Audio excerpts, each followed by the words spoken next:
What if I told you that the reason no one listens to you in your meeting is you?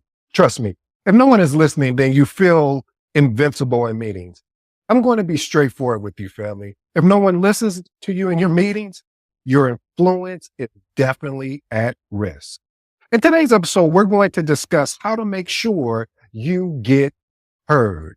Point number one, not reading the room. Ignoring body language and engagement levels can lead to people losing interest into what you're saying. Let me show you how you fix this. First, you want to pay attention to these nonverbal cues, eye contact, fidgeting, or crossed arms.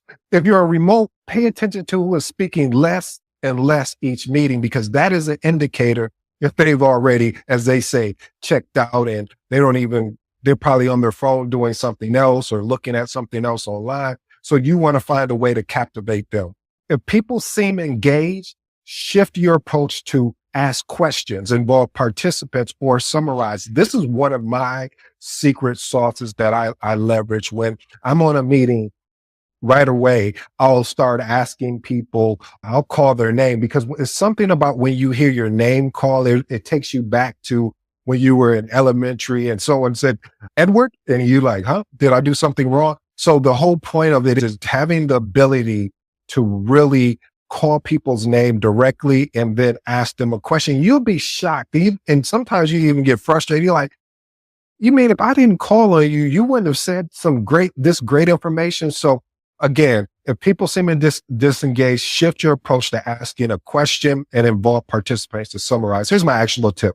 Use a mix of statements and questions to maintain engagement. Point number two, failing to build relationships outside of meetings. See, this is the reason why I'm more concerned and more invested in the human side of project management than I am on any other side or of project management. You're like, why do you say that, Edie?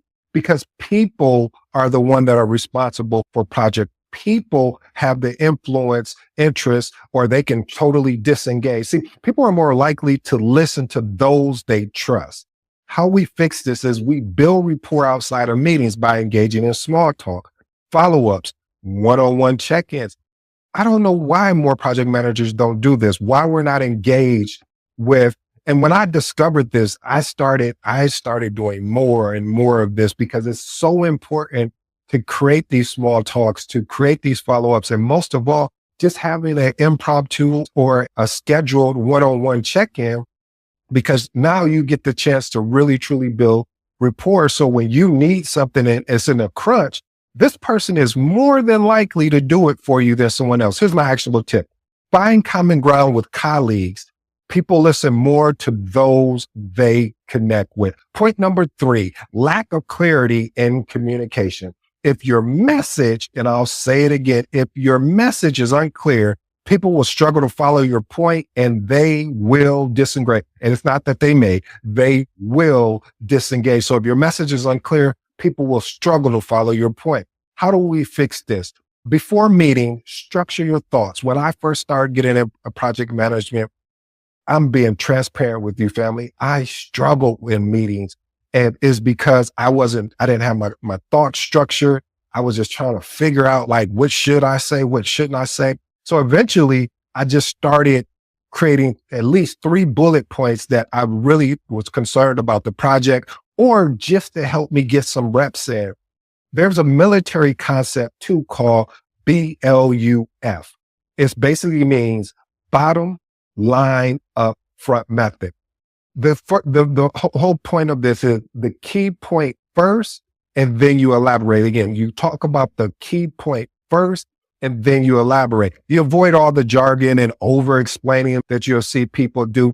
And just for some further context regarding the framework of BLF, the purpose is to ensure that most important information, the bottom line, is presented immediately during decision-making and written communication. Again, this is a military concept. This is something I discovered when I was doing my homework And I said, hey, you know what? I need to leverage this. So I'm letting you guys know about it because anytime I experiment and learn something, I want to share it with the family. Let me be transparent with you, family. I am someone that I am no guru. I am no expert. All I am is somebody that is learning the information and then watch this, family, not just learning it. I'm applying it. I'm experimenting with it and seeing, hey, what works and what doesn't work. All right. My actual tip, prepare bullet points for a 1-minute elevator pitch to summarize your main argument, your main points.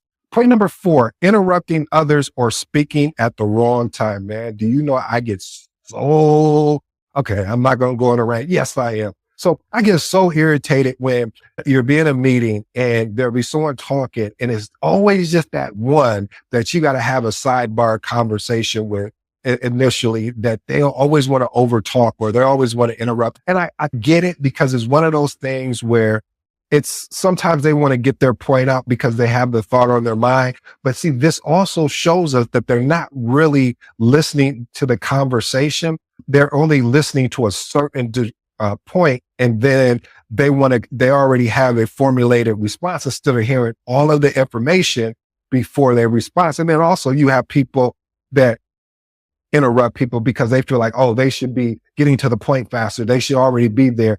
And because that's how I would do it. Everybody is not like you. So if you consistently or constantly talk over others, they will disengage and stop listening to you. I will tell you in a minute when I know when I was leading, I don't know what project it was.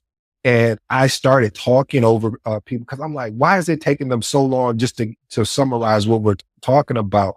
They became disengaged because they thought it was a personal attack, when in reality, I thought I was helping them, really, and I wasn't. Everybody has their own way of communicating. What you can do, though, is you can assist them by saying, hey, we only have 30 minutes or an hour. How can I help you organize the thoughts a little bit better? If you want to do some role playing, offer solutions. Don't beat the person up with consistent problems. Here's how you fix it.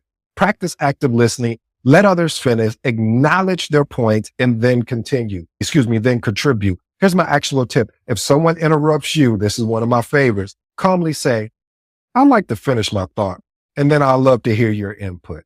I'll say that again, family. I would like to finish my thought, and I would love to hear your input. Point number 5, not providing actionable insight.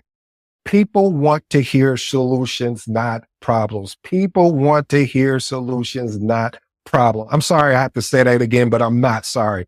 Because what happens is the model here, people get so caught up in the problem. They talk about the problem over and over again.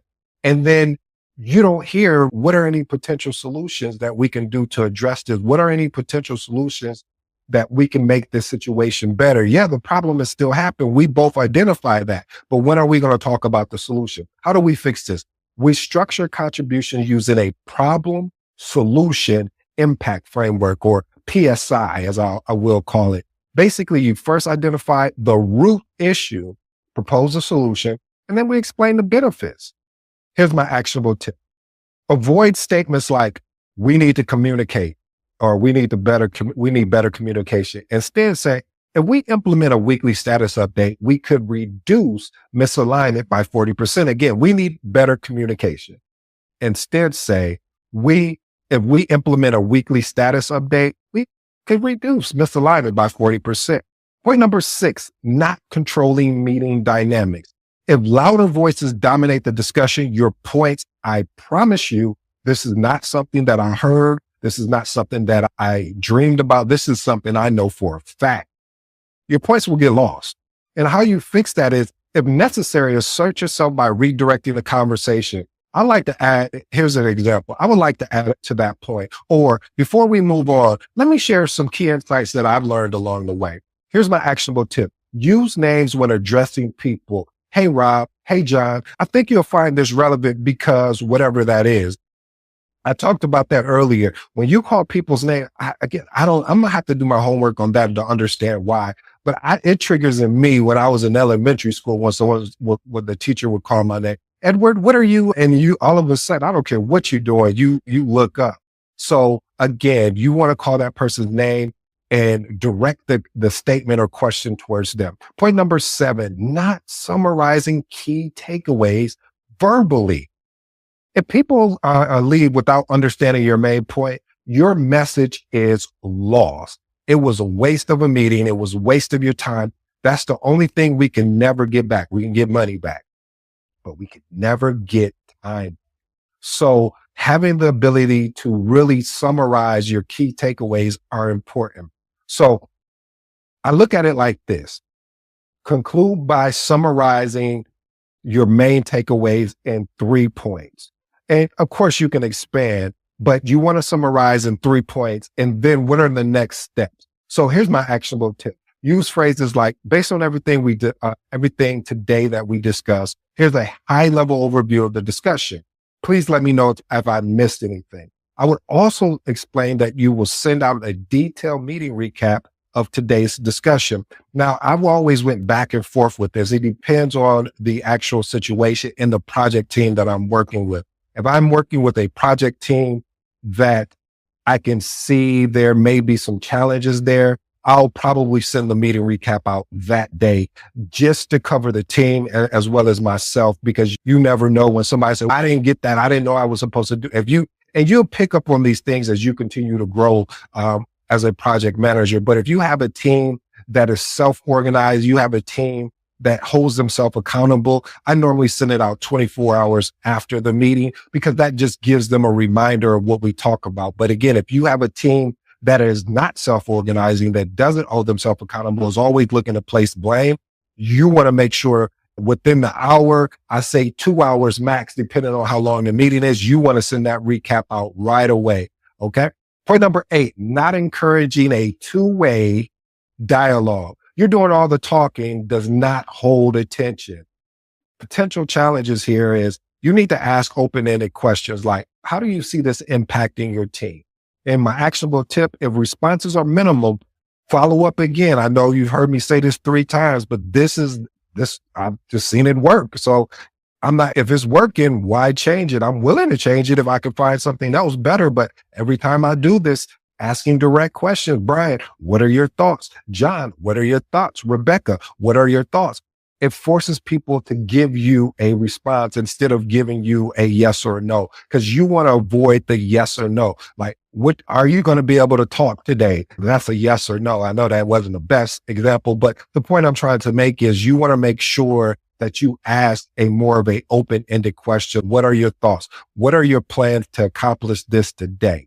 All right, here's my final advice. Many professionals struggle to command attention in meetings due to unclear communication, lack of engagement, as well as the failure to establish credibility, whether it's speaking too much, using weak language, or ignoring the team that they're talking to, basically ignoring their audience needs. These habits can make others tune out.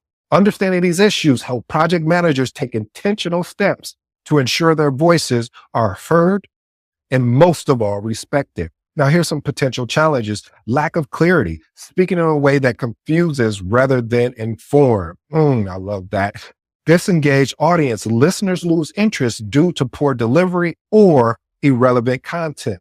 And the third one, failure to adapt, not reading the room, or adjusting your approach can and will lead to people checking out mentally. Here's my actionable tip. We talked about mastering clarity and consciousness, using that bluff, the military term, bottom line up front. Again, bottom line up front. That is the framework for BLUF, excuse me.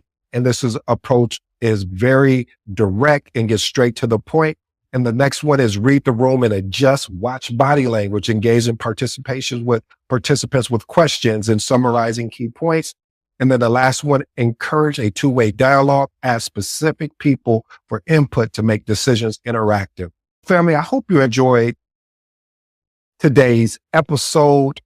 I go by the name of ED. For all you smart and intelligent folks out there, I'll just make it simple and clear. That just means Ed. Until next time.